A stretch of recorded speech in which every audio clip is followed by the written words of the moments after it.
Hi, and welcome to another episode of the Average Joe Hockey Report. In this video, we're going to go over every Western Conference team's off-season, and I'm going to tell you guys if they've improved or not. We're going to obviously start with the Anaheim Ducks, and yes, I would say they improved. The signing of Ryan Strome and Frank Vatrano, great signings. It's depth down the middle, and Strome came off of a 54 points in 74 game season. Vatrano did pretty good for the Rangers. I could see him doing pretty well, or at least playing some sort of role for the Anaheim Ducks. And to add to it, they drafted defenseman Pavel Mintyukov. Considering they traded away Hampus Lindholm, Mintyukov makes sense at 10th overall. So, yep, I'd say Anaheim, well done. The next team we're going to go over is Arizona Coyotes, and no. I've said it before, I'll say it again. Um, uh, I would have liked to have seen them draft Shane Wright over Logan Cooley. Not saying Logan Cooley's going to be a bad player, but still, I think Shane Wright would have been the better player there. And Connor Geekie, I'd say that we'll see. Geeky was at one point top 10, but he was picked, but he would constantly kept trending downwards. And there's been a scouting report saying that he really needs to work on his skating. So yeah, Arizona, I can understand why they're wanting to like rebuild and whatnot, but just no. Obviously, they have not improved at all. Next team is the Calgary Flames, and we've already gone over them. No. We don't need to remind you what happened with Johnny Gaudreau and how Nikita Zadorov is the only major re-signing or signing or whatever, blah, blah, blah. Yeah. Next team is the Chicago Blackhawks, and now, well, that should be pretty self-explanatory. They were the biggest losers in the NHL draft, and there's no recovering from that, from all the moves they made before and during the draft. There's no recovering from it. It's going to take them a while for them to recover for it, basically, yeah. Next team is the Colorado Avalanche. And it's like I said with Colorado, while they did a good job like re-signing some of their key players, the loss of Darcy Kemper is going to hurt them. And we'll see. I've already touched base on Pavel Francouz. 32 years old, came off of an injury, finally came back from injury reserve, whatnot. So, yep, we'll see. The main question will be Francouz with Colorado, basically. But I think they've downgraded a bit.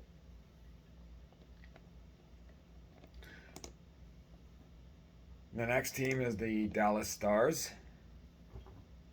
And I would say that they've improved a bit. I like the Mason Marchment signing.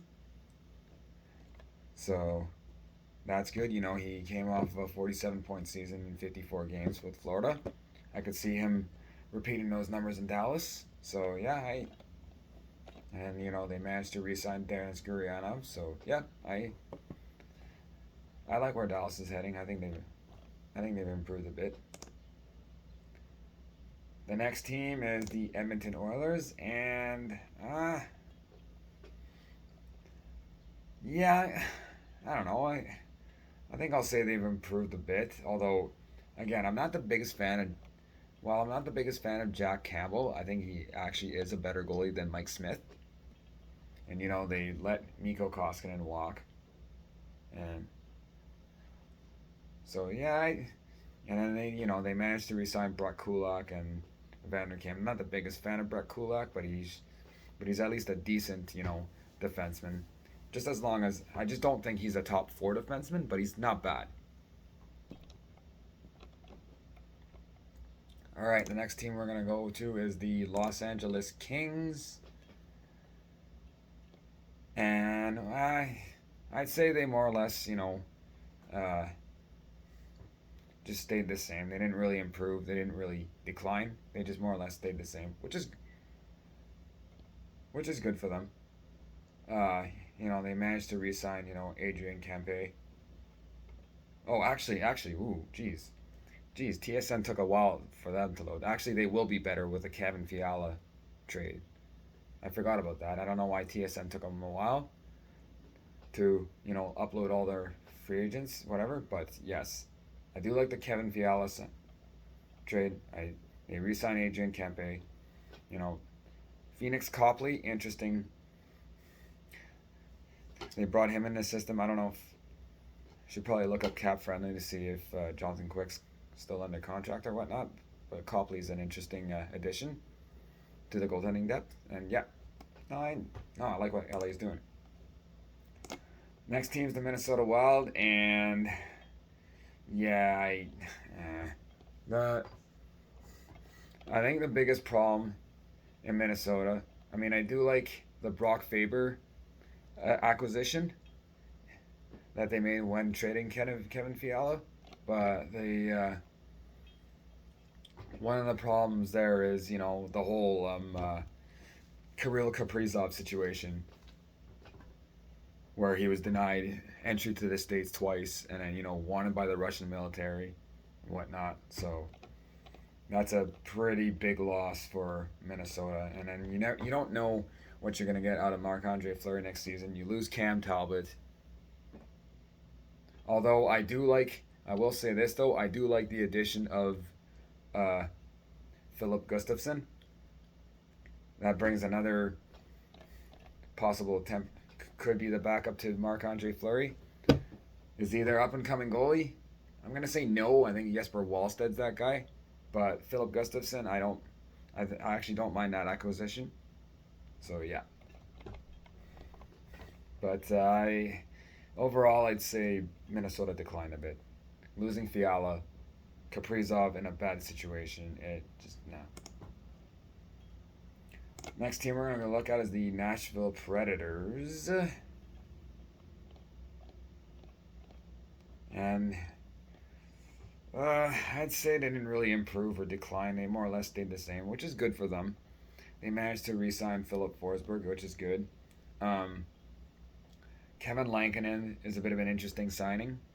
To have Lankinen and Saros, that could be a decent combo for now until Yaroslav Askarov's ready.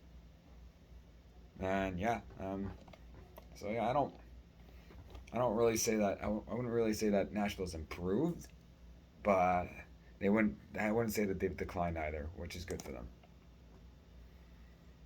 The next team is the holy smokes, going all the way down to the San Jose Sharks, and obviously, they're a team that had declined a bit since they traded away Brent Burns, but that's a big contract that they traded away. So maybe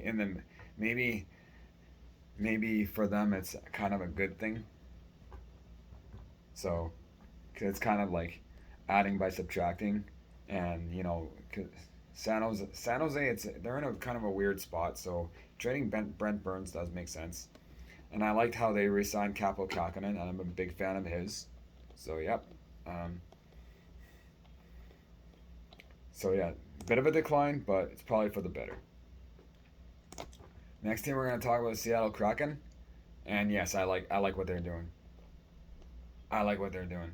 They signed Andre Burakovsky. They drafted Shane Wright, who is available at 4. I think that's a steal. Justin Schultz, 23 points in 74 games with the Washington Capitals. We'll see. Might be a decent move. Marty Jones.